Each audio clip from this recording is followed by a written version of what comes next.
Bienvenidos a todos. Hoy analizaremos el enfoque comunicativo de la enseñanza de la lengua, teniendo como bibliografía base La lingüística y enseñanza de la lengua de Marta Marín. Este enfoque surge a finales de la década del 60 como consecuencia de un cambio de perspectiva de la enseñanza de la lengua.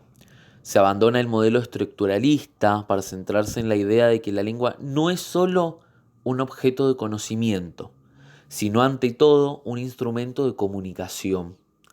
A partir de ahí se fundamentó la idea de que conocer una lengua no supone conocer las normas que rigen el proceso comunicativo, sino ser capaz de utilizar cualquier recurso o estrategia que sirva para facilitar y construir el acto de comunicación. Antes de este enfoque predominaba el modelo pedagógico tradicional fundado en una teoría de aprendizaje asociacionista con bases obviamente estructuralistas y mostraba un proceso de enseñanza-aprendizaje verbalista coronada por el esfuerzo. Por ejemplo, una actividad de este modelo sería transcribir verbos de un texto o leer en voz alta, donde siempre predominaba lo normativo. Existía una relación de distancia entre los sujetos y los objetos de aprendizaje, la lengua de uso y la lengua como objeto de conocimiento, y entre el enseñante, el profesor, y el aprendiente, es decir, el alumno. El enfoque comunicativo de enseñanza tiene sus bases en el constructivismo. ¿Y qué características tiene esta teoría en relación con el lenguaje? Bueno, son varias. Tener en cuenta conocimientos previos, también la posible zona de desarrollo próximo planteada por Vygotsky, promover conflictos entre lo que se sabe y lo que es necesario saber para escribir o comprender un texto, ofrecer actividades orientadas y con sentido, proponer aprendizajes significativos y en grupos de pares, dar ocasión de reflexionar sobre lo que se sabe y lo que se está aprendiendo. Y algo muy importante es que el constructivismo incluye aportes de la teoría de los esquemas, teoría de Piaget, teoría del aprendizaje significativo de Ausubel, teoría del aprendizaje de Vygotsky y de la psicología cognitiva. Por otro lado, las características con respecto a la teoría de lectura y escritura son las siguientes. Lengua como actividad textual, comunicación mediante textos o discursos. A su vez, estos se producen en situaciones que son cambiantes, son dinámicas. La alfabetización dura toda la vida. La educación lingüística siempre es un trabajo de alfabetización permanente que incluye los actos de lectoescritura a través de la comunicación. Se enseñan estrategias de comprensión lectora para que el que las aprenda pueda ser un lector comprensivo. Se enseñan procedimientos de escritura tales como planes, borradores, revisión, propósito y consideración del receptor. El aprender a leer y escribir como proceso es esa alfabetización permanente. Se utilizan los procedimientos y las estrategias que proporcionan estas teorías. Como características principales de este modelo podemos proponer las siguientes. Se ocupa de la preparación de personas críticas y autónomas de pensamiento, introduce textos reales en la situación de aprendizaje, se intenta relacionar la lengua aprendida en el aula con actividades realizadas fuera de ella, cotidianas, y se pone el énfasis no solo en lo correcto gramaticalmente, sino también en la adecuación de los enunciados a la situación y al contexto comunicativo, porque saber hablar una lengua no es sino saber qué decir y cómo decirlo en cada contexto o situación. Este enfoque plantea que las situaciones comunicativas tengan un sentido y que el alumno sienta la necesidad de utilizar la lengua con el propósito de conseguir algo. De este modo, se procura que las situaciones comunicativas con las que se trabaja estén próximas a la realidad del alumnado y a sus necesidades. Se trata de enseñar a comunicar a partir de las necesidades planteadas por el alumnado.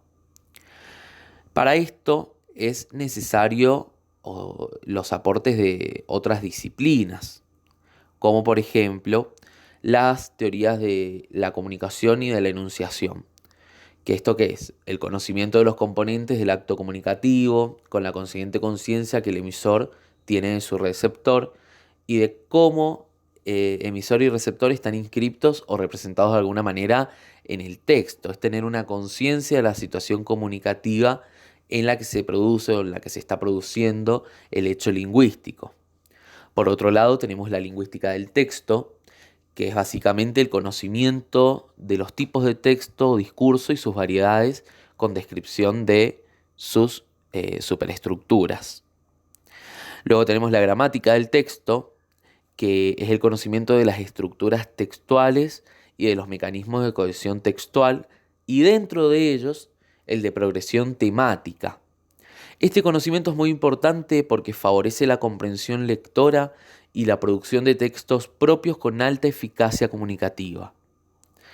Tenemos también a la pragmática, que es el estudio de las intenciones del emisor a las que responde un texto y de los efectos que se pueden o quieren lograr a través de él. También la sociolingüística, que es el conocimiento de las variaciones del código más adecuadas para diversas situaciones comunicativas. Esto implica el conocimiento de los lectos y la elección del más apropiado. También implica el conocimiento y la elección de los registros. Por otro lado está la normativa, que es el conocimiento y uso de las convenciones de la lengua, tales como la ortografía, la puntuación, las grafías, el uso de los tiempos verbales. Y por último tenemos a la gramática oracional. En este caso no se trata de introducir un conocimiento nuevo, sino de cambiar sustancialmente el enfoque y la finalidad del estudio de la sintaxis. De modo que lo que se enseña en la escuela sea usar y combinar los recursos sintácticos que ofrece la lengua para construir enunciados propios con la mayor eficacia comunicativa posible. Este logro no se adquiere a través de la práctica del análisis sintáctico, sino de una tarea individual de algo que podríamos llamar montaje por parte de cada usuario de la lengua, tarea donde se combine lo sintáctico, lo morfológico y lo semántico en un empeño comunicativo. Las clases de lengua comenzaron a ser espacios comunicativos en lo que lo importante no es tanto cómo se dice, sino el comunicarse. No quiere decir que no haya que conocer las normas gramaticales, por supuesto, sino que lo prioritario no es escribir o decir frases correctas, sino saber comunicarse, aunque en algún momento se haga con errores. De este modo, el error pasa a ser un estadio inevitable por el que todo alumno tiene que pasar para poder aprender a comunicarse correctamente. Y aquí entramos en la consideración del error. El error es considerado usualmente algo malo, algo que denota la ineptitud de parte de los alumnos, haciendo que el hecho de equivocarse sea visto por estos como un tabú o como algo que genera vergüenza. El error es fundamental para que los estudiantes puedan aprender, ya que se les puede enseñar que existen algunas acciones o situaciones impredecibles de las cuales nadie está exento de que ocurran. El enfoque comunicativo de la enseñanza plantea el error como una oportunidad de aprendizaje. Al establecerse un uso social, aparte del educativo, es posible que ocurran falencias. Ante esto es importante aprender y utilizarlo de forma positiva para mejorar. Y así finaliza un breve análisis de este enfoque comunicativo de la enseñanza de la lengua. Muchas gracias.